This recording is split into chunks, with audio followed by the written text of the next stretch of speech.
My brother Jason and I have always dreamed of living near the mountains.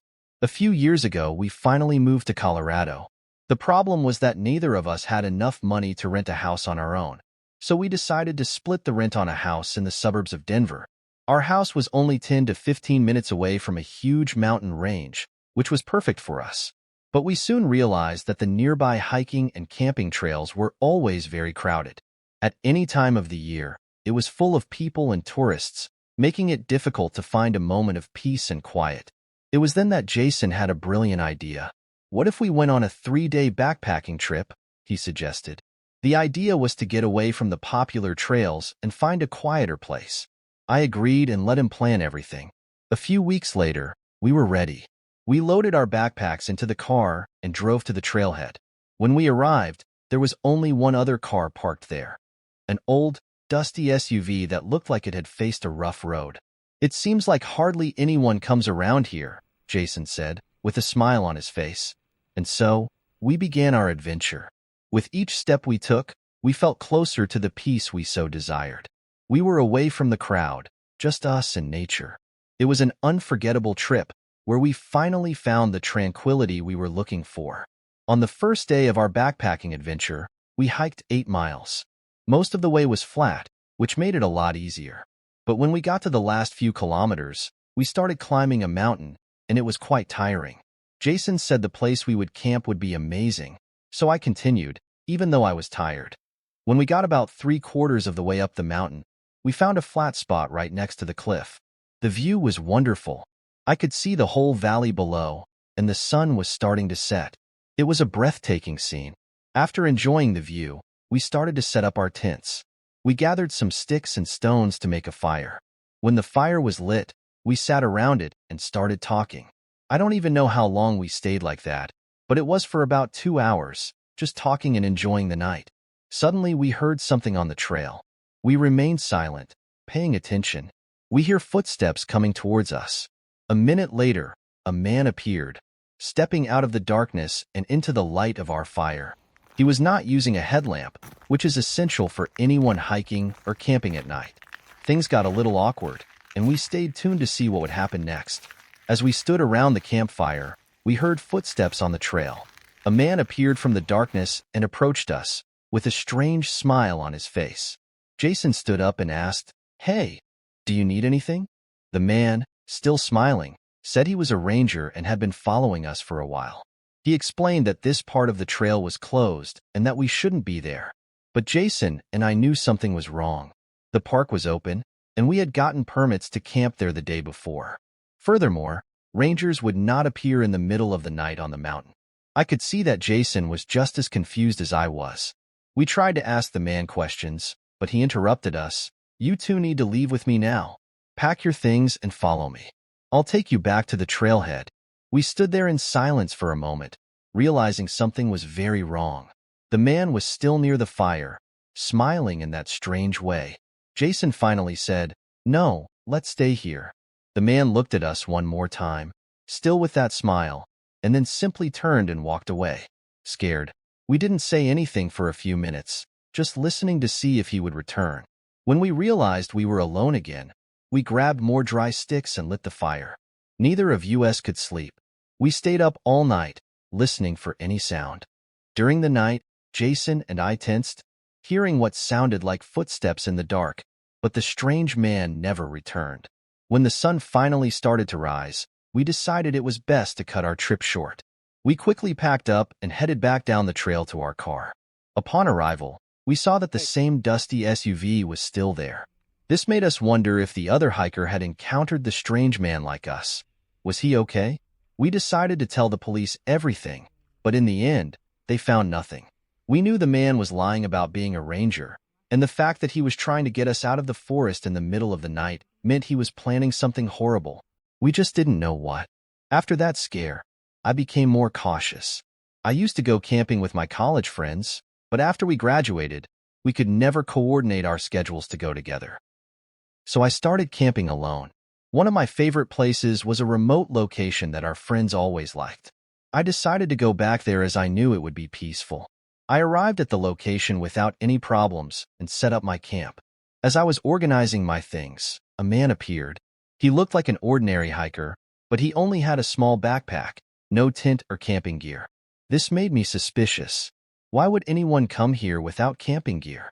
The place was great for camping, with an open area surrounded by trees. But if you weren't planning on camping, there was no point in being there.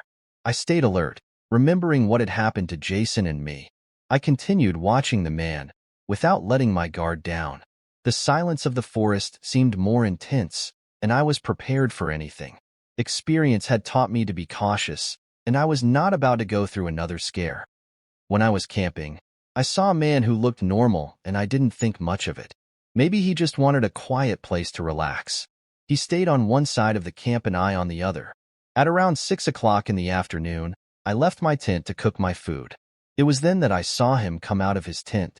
I thought it was strange, because it was almost dark and the trail back would take about 3 hours. But I was happy to be alone. I boiled water on my mini stove and prepared a meal. Then I went back to my tent and sat down. The sun was setting, so I hung a flashlight in the tent and enjoyed the tranquility. I realized that alone, I didn't have much to do, unlike the times I was with friends. After a while, I turned off the flashlight, went into the tent, and lay down to sleep. It was a dark and peaceful night, until I heard footsteps outside my tent. I peeked through the flashlight and saw a man standing there. He appeared to be the same person I had seen earlier, but now he was completely still. It was scary to see someone standing in the dark, doing nothing. I turned on my flashlight, and he definitely saw me. "Hey, are you okay?" I asked. I waited, but he didn't respond or move. I couldn't tell if his back was to me or looking directly at me, which made me even more nervous. I took my pocket knife from my backpack and sat watching him. The minutes passed slowly, and my heart was beating fast. Suddenly, the man turned and started walking in the same direction as before. From the way he moved, I realized he had been staring at me the whole time. Goosebumps ran through my body as his footsteps got further and further away. I stayed up the rest of the night, waiting to see if he would come back. But he never came back. When the sun rose, I quickly packed my things and got out of there. I returned safely, but that experience was so upsetting that I have never camped since. I don't know what that man was doing, but the whole situation was extremely scary. Maybe he was surprised to see me awake and watching him, but just thinking about what might have happened if I hadn't woken up that night gives me goosebumps. This happened close to where I lived. I liked camping by the lake, but I wasn't much for walking long distances. The trail from my campsite to the car was just over a mile. I spent the weekend there and planned to stay 2 more nights. On the 3rd day, I went in my car to get my fishing rod and some leftover food. I walked back to camp, thinking about trying my luck fishing. I was fishing and enjoying the peaceful time at camp when I suddenly noticed a tent pitched further down on the edge of the lake. I didn't see anyone around and I didn't really care, but then I remembered that I hadn't seen anyone on the trail that led there. Maybe there was another path that I didn't know about. I set up my fishing rod and started fishing. Every 20 minutes, I took a look at the tent, but during the 3 hours I was there, I didn't see anyone. As the sun began to set, I packed up my pole and headed back to my tent. I ate something and grabbed some sticks for the fire. I waited until it got a little dark before lighting it. As I lit the fire, I saw someone's shadow move in the forest in front of me. The person was too far away to be illuminated by the fire, and soon everything returned to total darkness. I assumed it was the person in the tent by the lake, perhaps gathering sticks for the fire. I thought it was strange, but I decided not to think about it too much. I sat back in the chair and relaxed, looking at the fire, the sky, and the lake. It was so calming that I almost fell asleep in the chair. But half an hour later, I saw several figures coming from the forest. As they got closer, I counted 4 men approaching my camp. After a minute, I could barely see where we were going.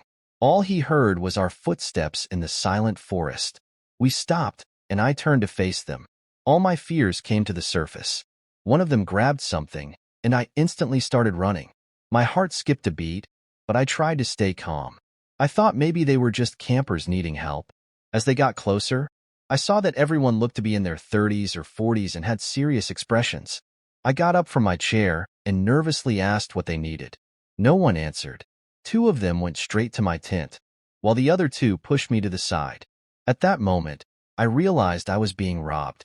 I tried to say something, but the men had blank looks, as if they didn't care. I made a mental effort to stay calm and let them take what they wanted. But the two men kept pushing and dragging me away from the camp and the light. All I could hear were my own footsteps crunching through the leaves and grass. I still had a general sense of direction, so I tried to get back on the trail. When I finally got out of the woods, I was right in my truck. From what I could tell, no one followed me.